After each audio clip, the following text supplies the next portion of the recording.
बौनों की जादुई नगरी। रामनगर एक जादुई नगरी थी।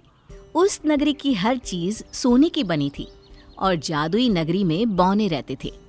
एक दिन गलती से रामनगर में बाहर से एक सामान्य लड़का नमन आ जाता है। जादुई बौने सैनिकों की उस पर नजर पड़ी और उन्होंने नमन को पकड़ लिया। ए, रुको! कौन हो तुम? और तुम कहां से आए हो?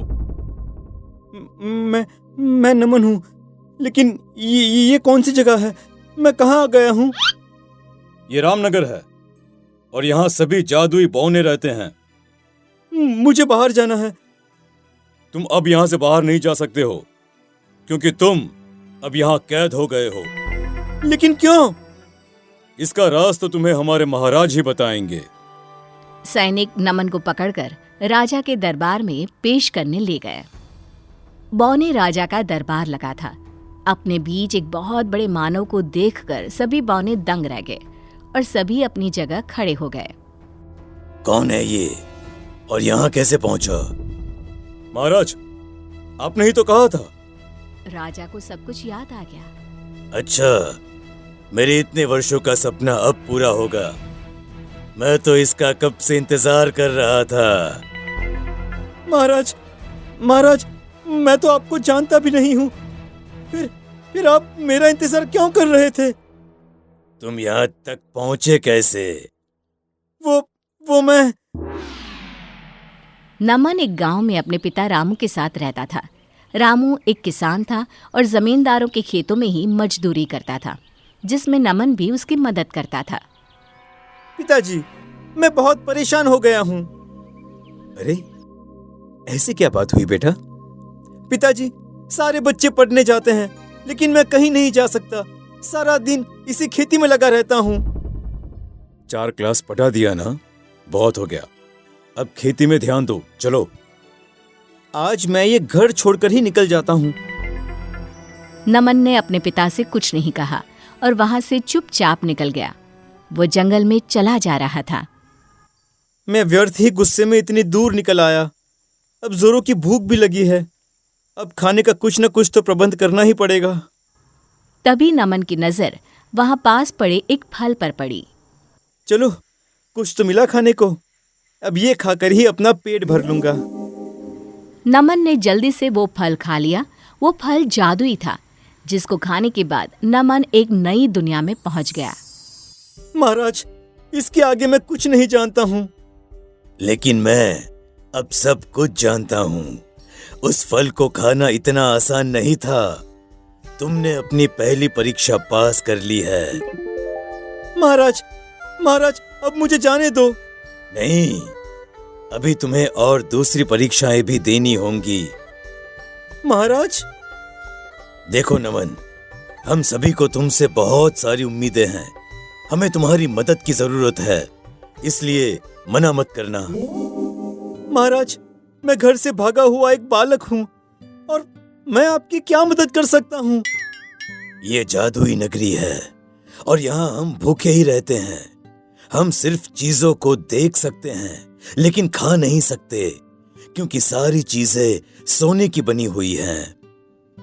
बताइए महाराज, मैं इसमें आपकी क्या मदद कर सकता हूँ? ये दुनिया एक शापित और जादुई नगरी है। ये सारा धन हमारा है, लेकिन हम इसका कुछ उपयोग नहीं कर सकते। मुझे क्या करना होगा महाराज? यहाँ एक कैद खाना है, उसके बाहर एक ताला लगा है। अगर तुम उसके लिए चाबी बना दो तो हम आजाद हो सकते हैं। महाराज, ये सब क्या है? मुझे कुछ भी समझ में नहीं आ रहा। उस कैद खाने के अंदर एक लड़की बंद है, लेकिन हम उसको अभी तक आजाद नहीं कर पाए हैं। उस लड़की की आजादी ही हमारी आजादी होगी। ठीक है, मैं आपकी मदद करने के लिए तैयार हूँ, लेकिन वो लड़की कौन है? वो लड़की एक राजकुमारी थी और उसने एक बौने से प्रेम कर लिया था। वो विवाह करने के लिए उसके साथ यहाँ तक आई थी, लेकिन वो बौना धोखेबाज था। उसने राजकुमारी को कैद कर लिया और जिसके बाद हमको भी यह श्राप लग गया। और राजकुमारी अब तक कैद है। ओह, ताला खोलना तो बहुत आसान है। हाँ, लेकिन हम बौने उसे खोल नहीं सकते हैं क्योंकि हमें श्राप लगा है जो किसी मनुष्य से ही दूर होगा। ठीक है महाराज, मुझे उस कैद खाने के पास ले चलो। ठीक है। राजा और नमन दोनों कैद खाने के पास चले गए। नमन ने देखा कि वहां तो कोई भी लड़की नहीं है। महाराज, यहाँ पर तो कोई भी कैद नहीं है। जब ये दरवाजा खुल जाएगा तभी तुम उसे देख पाओगे। आप मुझसे किसी और को आजाद तो नहीं करा रहे हैं ना? नहीं, यहाँ सच में ही एक राजकुमारी है। नमन चाबी बनाने में जुट गया। सभी बौने भी वहां आ पहुंचे। नमन बार बार चाबी बनाता, लेकिन वो हर बार असफल हो रहा था। सभी बौने उसकी मेहनत को सराह रहे थे। नमन, कोशिश करने वालों की कभी हार नहीं होती। तुम अच्छी कोशिश कर रहे हो। जी महाराज। कुछ समय बाद जादुई नगरी के जादुई ताले की चाबी नमन ने बना ही दी और ताला खोल दिया। लेकिन जैसे ही उसने ताला खोला, वहां बहुत ही सुंदर एक राजकुमारी थी, जिसे देखकर नमन के भी होश उड़ गए। महाराज, आप सच ही बोल रहे थे। बौने भी आजाद हो गए। सोने की दिखाई देने वाली चीजें सामान्य रूप में आ गई। बौने खुशी से नाचने लगे। अभी ताला ही खुला है, मुझे तो कोई बाहर निकालो। नमन जल्दी से दरवाजा खोलता है। राजा दोनों के पास आता है।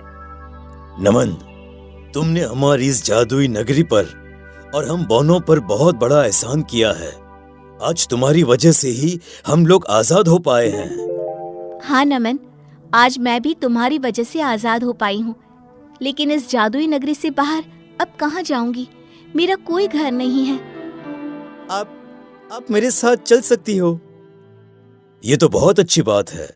और तुम्हारा उपहार ये है कि तुम यहाँ से जितना चाहो उतना सोना लेके जा सकते हो। धन्यवाद, धन्यवाद महाराज। नमन और राजकुमारी ने बहुत सारा सोना ले लिया और अपने घर लौट आए।